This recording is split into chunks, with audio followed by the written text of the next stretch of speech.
All right. Today we are on page 13, and we're talking about ideal gases. And this is ideal as opposed to the actual reality of gases.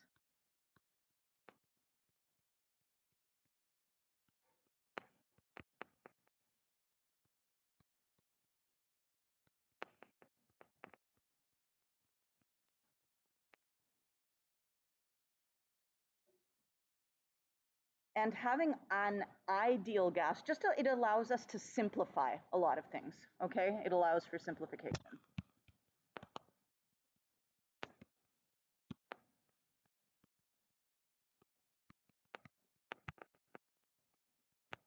The ideal gas law, for example, PV equals nRT, that's not bad, right? I mean, we got 5 variables, but they're all just multiplying and dividing.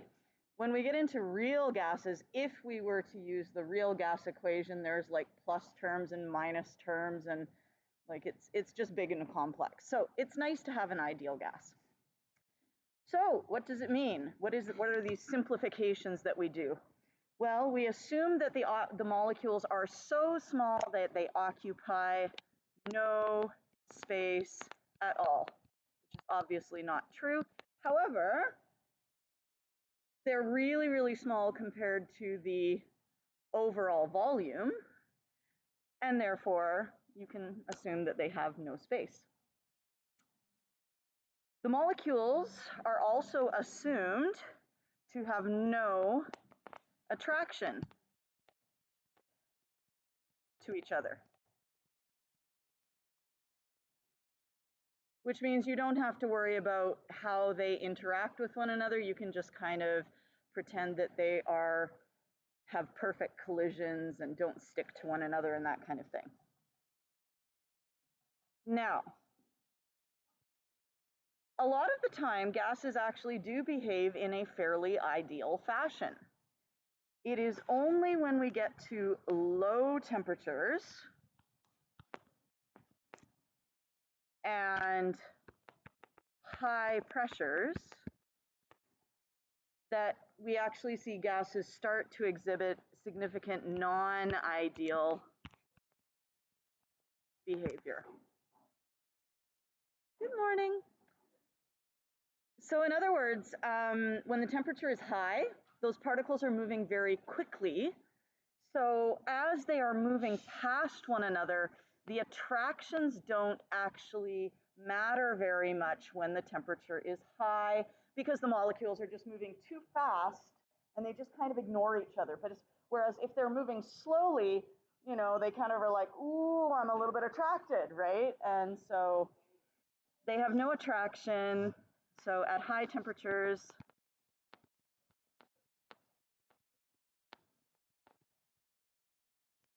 molecules are moving so quickly that the attractive forces affect them very little.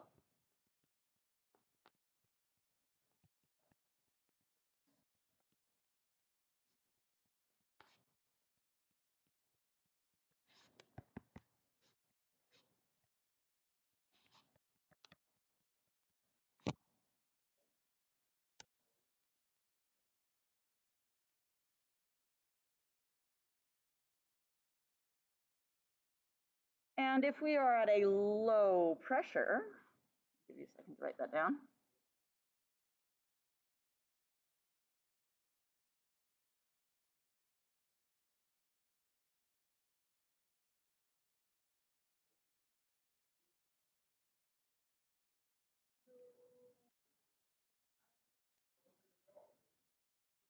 Actually, could you guys close the door for me, please?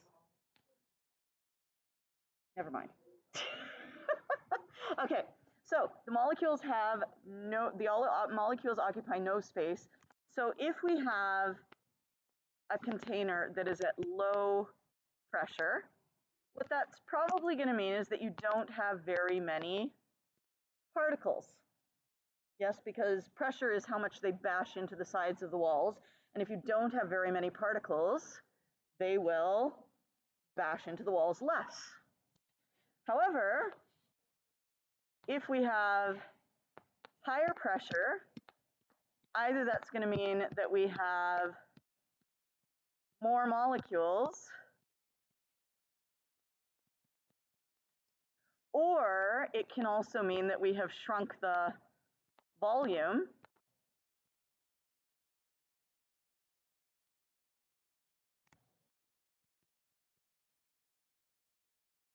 And can you see how the molecules start to take up a larger proportion of the space at high pressure? Okay.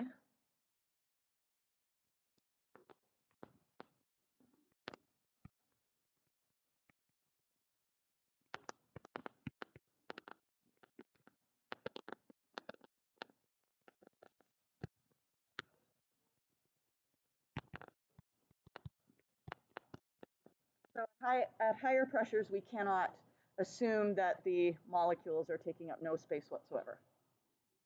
Okay, so those are the assumptions that we make. Those are the conditions under which they are good assumptions and the conditions under which they are less good assumptions.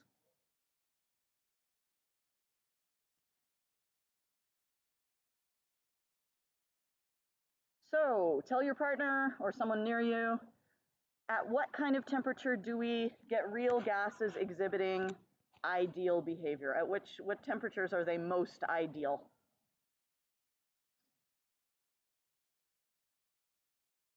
You can turn around, it's okay. I'll get the door while you do that.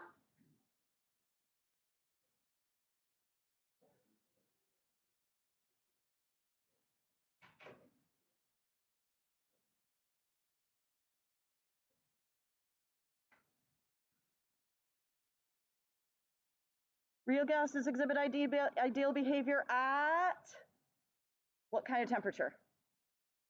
High. And at low pressure. Excellent. Now, if you can logic your way through that, you can just remember it.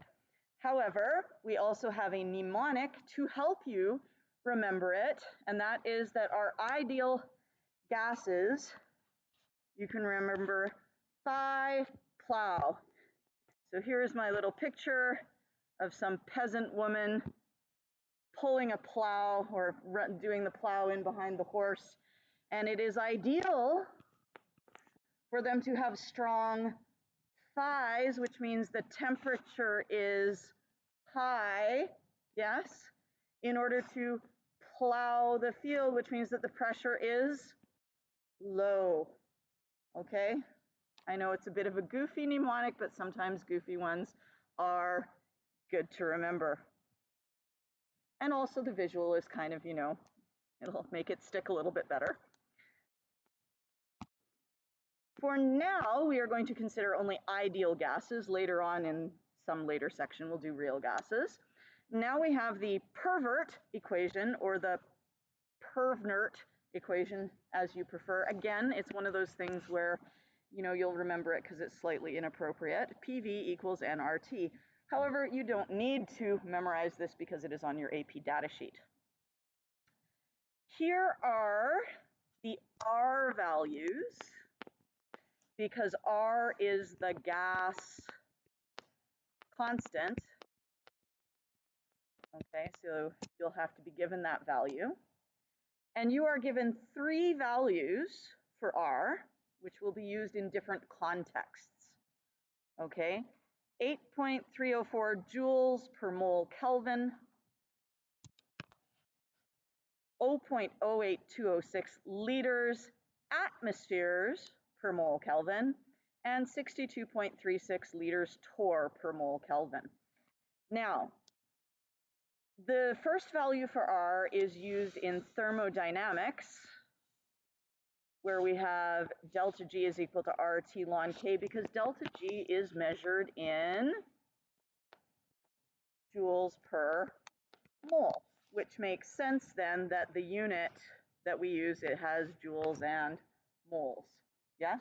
So we won't be using that value in this section. What we will be using is we'll be using the one that has volume liters, and pressure, atmosphere, or torr, and obviously temperature in Kelvin. It's important that you use Kelvin and not Celsius, okay, because it relates to the energy. Yes? Do you remember what temperature is? Temperature is a measure of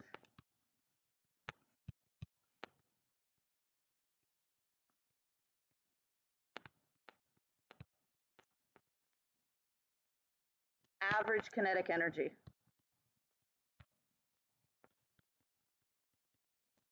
Yes? And at 0 Kelvin,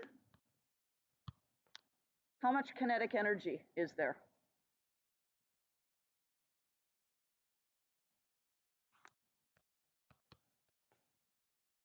There's 0.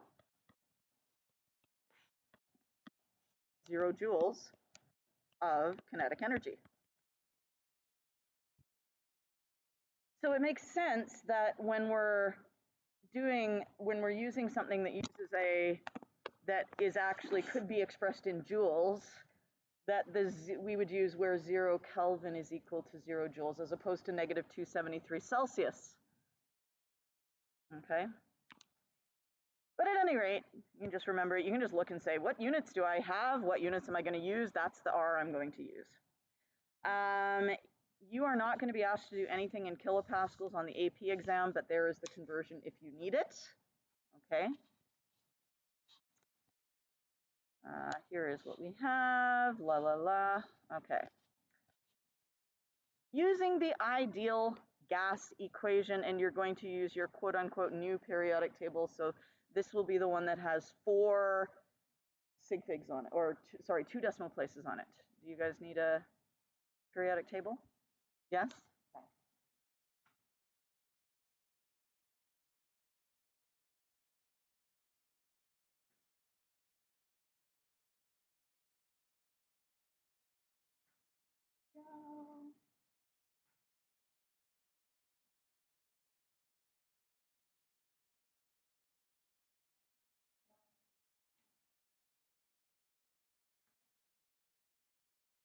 If you are at home watching this and you're like, oh, I have lost my AP periodic table, I'll put some on the little back table there. They will be green. Okay, so green periodic tables on the back table. All right, so using the ideal gas equation is pretty straightforward. I recommend that when you do it, you simply go through the problem, find your numbers, and figure out how they will work and what they are representing. So we have a number here. We have 5 liters. We have 3 kilograms. We have 25 degrees Celsius, and we have 3 atmospheres.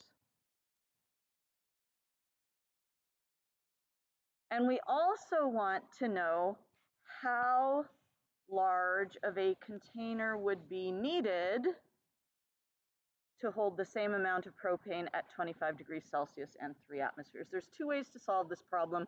We're going to use the ideal gas equation here. Okay, so we have 5 liters, so volume equals 5 liters, and it holds 3 kilograms of C3H8,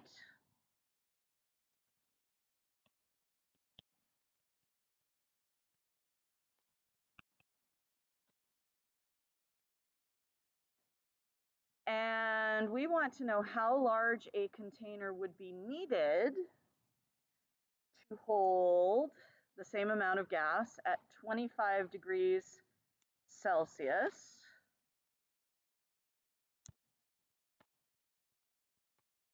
and a pressure of 3 atmospheres. Oh, this is propane as a gas. So this is liquid propane. That was puzzling me for a moment there. And we want to know the volume, this is the volume of the liquid.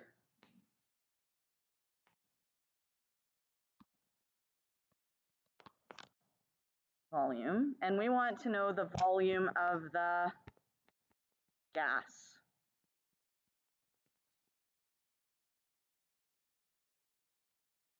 Well, what is 3.0 atmospheres measuring? Pressure. So we have pressure. What else do we have? We have temperature. And what should we do with our temperature? Change it to Kelvin. So that's going to be plus, and the value you're given on the AP booklet is 273.15 Kelvin, okay? So you're going to add 273.15 Kelvin, or sorry, 273.15 equals, and that will give us 298.15, 298.15 Kelvin. So we have T, we have P, we have V. We can look up R. R is equal to, which value for R will we use? R is equal to, go back here. Will we use number 1, number 2, or number 3? Number 2, because we're given the pressure in atmosphere, so that's 0.08206. 0.08206 liter atmosphere per mole Kelvin. Now, when you write these units, you can either write it as liter atmosphere per mole Kelvin, or you could write your unit as liter atmosphere mole, whoops, put a little dot there, mole to the -1, Kelvin to the -1. That just allows you to do it all in one line, which can sometimes be a little tidier, okay? So we have P, we have R, we have T. We want to find volume. What else are we going to need in order to solve this problem? We're going to need moles because our equation is PV equals nRT, and we have pressure, we have R, we have T. We're wanting to find V, so we need the moles. How can we find the moles? Yeah, we can take our kilograms. Yes, we know how much mass we have. Can you guys try that on your own, finding the moles of C3H8?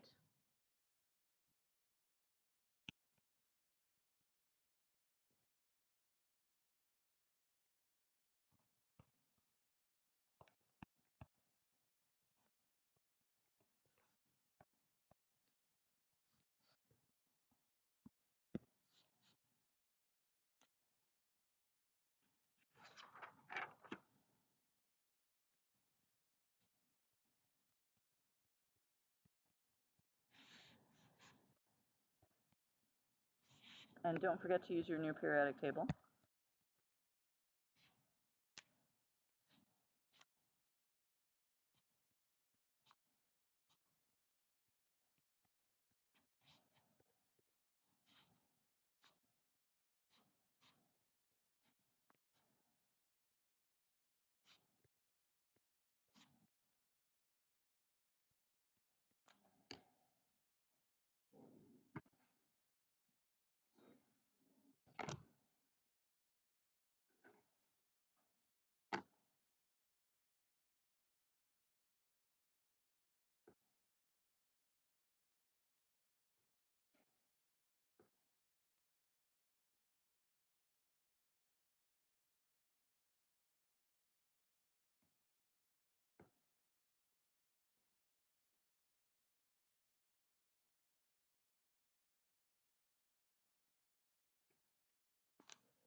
guys get something in the neighborhood of 68.0636? Excellent. So now we need to take PV equals nRT and solve for, what are we solving for? V. V equals.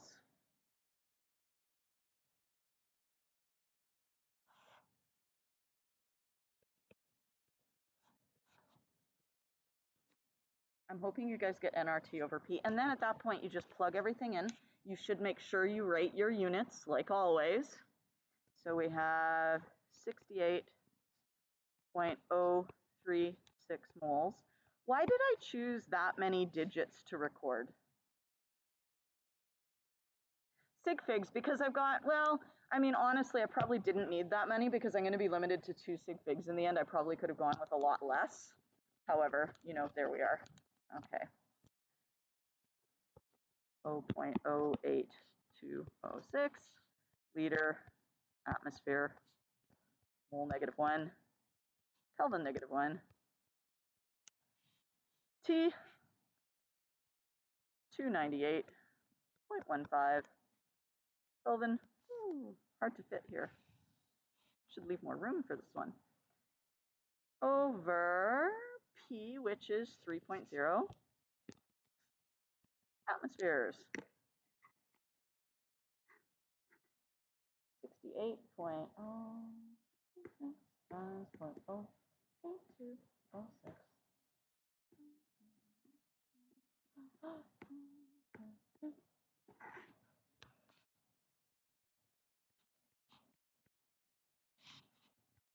554.86, but we're only allowed to have 2 sig figs. So that is going to become 550. And let's look at what happens with our units here. Atmospheres cancel. Moles. Moles to the -1 and moles cancel. Kelvin and Kelvin to the -1 cancel. And the only thing we're left with, yay, is liters. And there we go.